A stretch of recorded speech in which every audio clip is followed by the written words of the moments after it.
안녕하세요. 자동차 고르는 남자 차고남입니다. 오늘은 2천만원대 살 수 있는 가성비 SUV에 대해서 이야기해보고자 합니다. 공간, 성능, 내구성 등등 두루두루 무난한 가성비 차량으로 골라봤습니다. 그리고 시작 전에 구독자 3만 명이 얼마 남지 않았는데 구독, 좋아요 한 번씩 눌러주시기 바랍니다. 첫 번째 차량은 이 가격대 명불허전 4세대 산타페 TM입니다. 사실 산타페 TM은 3세대 소렌토 UM과 거의 모든 사양이 유사합니다. 그래서 디자인이 좀 더 마음에 드는 걸 고르셔도 되나, 소렌토 UM이 2014년도에 출시된 반면 산타페 TM은 2018년에 출시된 만큼 기본 하드웨어와 안전 사양은 확실히 TM이 우위에 있습니다. 물론 소렌토도 TM 출시를 의식해서 2019년에 더마스터라는 서브네임의 연식 변경 모델을 출시하면서 사양을 어느 정도 비슷하게 맞추긴 했지만 몇 년씩에 뭐가 들어가는지 하나하나 따지는 게 귀찮다면은 그냥 산타페 TM으로 가시는 게 속 편하다고 생각됩니다. 중고 시세를 보면은 2천만원 초반이면은 꽤 괜찮은 매물을 살 수 있어 감가가 안 되는 현대 SUV인 것을 감안하면은 가성비도 나쁘지 않습니다. 산타페 TM은 방향 지시등과 헤드램프가 분리된 구조로 이 방식을 처음 적용한 중형 SUV였기 때문에 초기에는 디자인 호불호가 좀 있는 편이었습니다.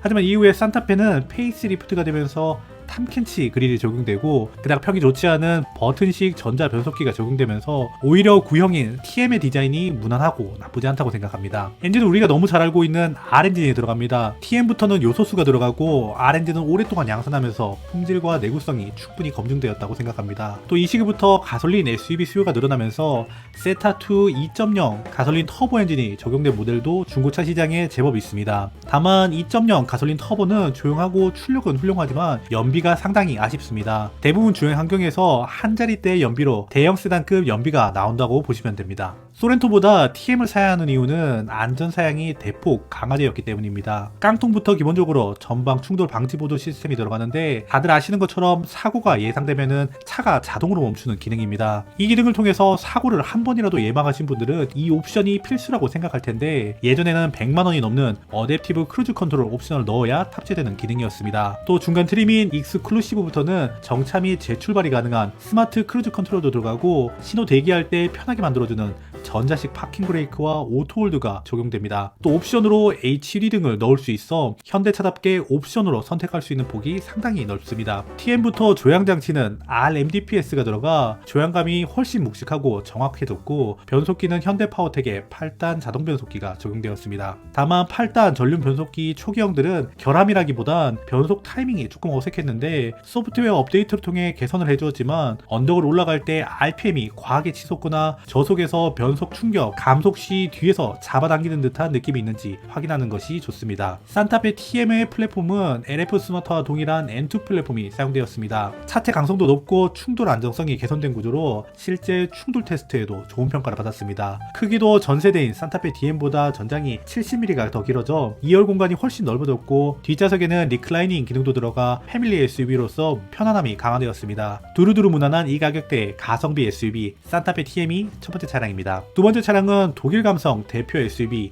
2세대 폭스바겐 티구안입니다. 이 가격대에 탈만한 수입 SUV를 생각하신다면 사실 선택지가 그렇게 많지 않은데 유지 관리 비용이나 연식, 감가 등 많은 것을 복합적으로 생각해봤을 때 2세대 티구안이 이 가격대에서는 가성비 수입 SUV가 아닐까 생각합니다. 18에서 19년식이면은 2천만원 초반이면은 나쁘지 않은 매물을 구할 수 있습니다. 약간 여담이긴 한데 혹시 티구안의 이름의 뜻을 아실까요? 보통 폭스바겐은 차 이름을 지을 때 바람 이름을 따서 많이 이름을 지었습니다. 파사트는 무역풍의 독일식 발음이고 시로코는 사하라에서 지중해로 부는 뜨거운 바람의 이름입니다. 그런데 티구안은 특이하게 타이거와 이구아나의 합성어입니다. 강인함과 유연함을 동시에 담았다고 하는데 독일 사람들은 이구아나를 이렇게 생각한다는 게 좀 놀랍네요. 여튼 티구안 2세대는 2018년에 국내에 정식 출시했습니다. 초기에는 2.0 디젤 단일 모델로만 나왔고 출시 당시에 티구안이 정말 많이 팔렸는데 그 이유는 여러 가지가 있겠지만 판매 가격이 1세대와 거의 동일하기 때문입니다. 차체는 전장이 50mm 가까이 커졌고 차 무게는 최대 100kg 가까이 줄었음에도 불구하고 가격은 거의 동결되었기 때문에 현대차가 계속 가격을 올렸기도 했고 물가 상승을 감안한다면 가성비는 좋다는 평가를 받았습니다. 물론 원가 절감의 상징 폭스바겐의 모듈러 플랫폼인 MQB가 적용되면서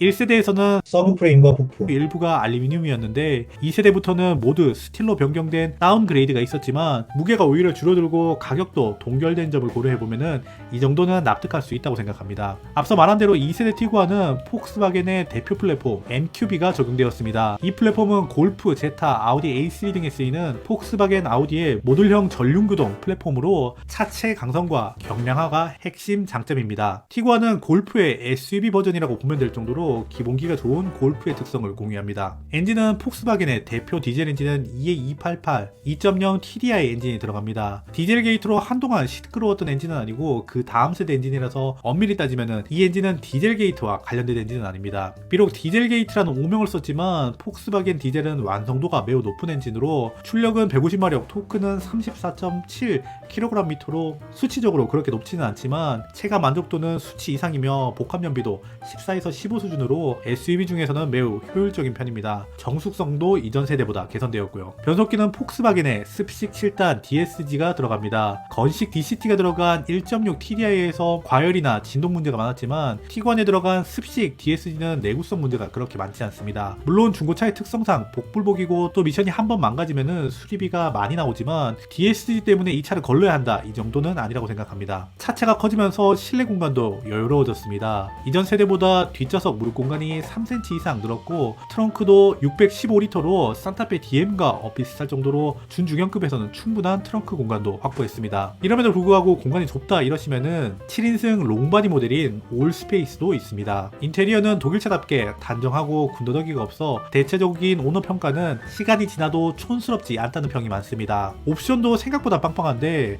360도 어라운드 뷰, 어댑티브 크루즈 컨트롤, 차선 유지 보조, 전동 트렁크, 헤드업 디스플레이 등 편의사양이 풍부하게 들어갑니다. 최상급 트림인 프레스티지의 중고 가격이 크게 차이가 나지 않기 때문에 옵션이 풍부하게 들어간 최상의 트림을 고려해보시는 것을 추천드립니다. 다만 티구안은 요소수 시스템 문제가 있는 차량들이 많았기 때문에 요소수 관련 경고등 이력이 있는지 확인이 필요하고 DSG 미션은 오일 교환 주기를 잘 맞춰서 교환하는 게 중요해서 오일 교환 주기 확인과 엔진 누유가 있는지 확인하면 큰 문제는 없을 것 같습니다. 합리적인 유지비 실속형 독일 SUV 티구안이 두 번째 차량입니다. 중고차도 좋지만 신차와 같이 고민하시는 분들 많을 텐데 신차 살 때 발품팔 필요 없이 가장 저렴하게 살 수 있는 방법을 알려드리겠습니다. 카랩 다운받고 몇 번 클릭만 하면은 전국 딜러들의 견적을 받아 비교해 볼 수 있고 좋은 조건을 제시한 카마스터에게 상담 진행 시 050 안심보도가 적용되어 불필요한 영업전화 걱정이 전혀 없습니다. 신차 구매 시 꼭 필요한 금융 서비스, 자동차 보험, 신차 패키지와 다른 차량을 판매할 수 있는 서비스까지 모든 게 앱 하나로 가능합니다. 또 팀앱에서 내 차 사기 기능을 통해 카랩의 비교 견적 서비스를 이용해 볼 수 있으며 그리고 지금 친구 초대 시 카카오페이 상품권으로 변경 가능한 카랩 포인트까지 받을 수 있다고 하니 꼭 한번 이용해보세요. 카랩을 통해 신차를 출고한 고객이라면 누구나 총 40만원 상당의 파손 분실 보장 서비스를 무료로 제공받을 수 있습니다. 출고 고객만을 위한 무상 카랩 케어도 혜택을 받아볼 수 있으니 정말 좋겠죠? 신차 이제 카랩에서 게으르게 사세요.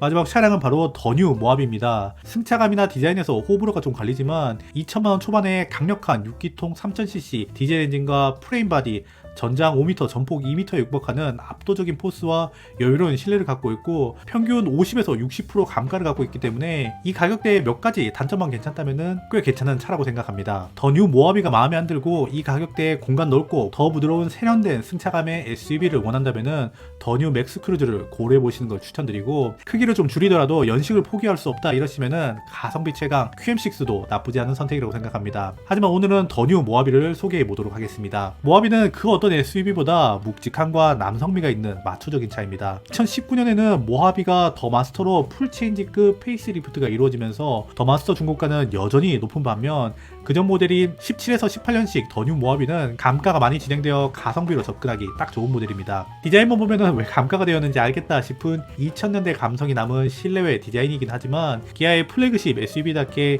신차 당시 가격이 5천만원 육박했던 차답게 소재도 고급스럽고 옵션도 주행에 필수적인 어라운드 뷰, 통풍, 열선, 메모리 시트 같은 대형 SUV에 꼭 필요한 기본 옵션은 다 들어가 있다고 보시면 됩니다. 다만 유압식 파워 스티어링 휠이 적용되어 있어 어댑티브 크루즈 컨트롤을 넣을 수 없고 또 요즘 고급차에 필수로 생각되는 헤드업 디스플레이, 또 전자식 파킹 브레이크 같은 것이 없는데 이런 최신 사양은 출시한 지 오래된 차였으니 없는 게 이해는 가지만 베라크루즈와 i40에도 들어가는 전동 트렁크가 안 들어간다는 것은 좀 의아하긴 합니다. 옵션과 승차감 부분만 괜찮다면 진짜 이 가격대에 가성비 깡패라고 할 수 있는데 전장 5m, 전폭 2m에 육박하는 거대한 차체, 베라크루즈에 들어가면서 엄청나게 극찬을 받은 6기통 3000cc S2 엔진, 현대기아 SUV 중 가장 강력한 출력과 여기에 파워텍의 8단 자동 변속기, 프레임 바디가 조합되면서 압도적인 오프로드 주행 성능을 보여줍니다. 하지만 옵션 외에도 단점은 명확합니다. 무거운 공차 중량과 공기 저항이 심한 디자인이기 때문에 디젤임에도 불구하고 연비가 그닥 좋지 않고 프레임과 차체가 분리된 구조 특성상 노면 충격이 실내로 조금 더 잘 전달되며 시간이 지나면 잡소리가 생길 가능성이 높습니다. 또 구조상 승차감이 유니바디 SUV보다는 떨어집니다. 그래도 이런 단점들을 감안하더라도 모하비는 여전히 묵직한 주행감, 강력한 출력, 압도적인 크기로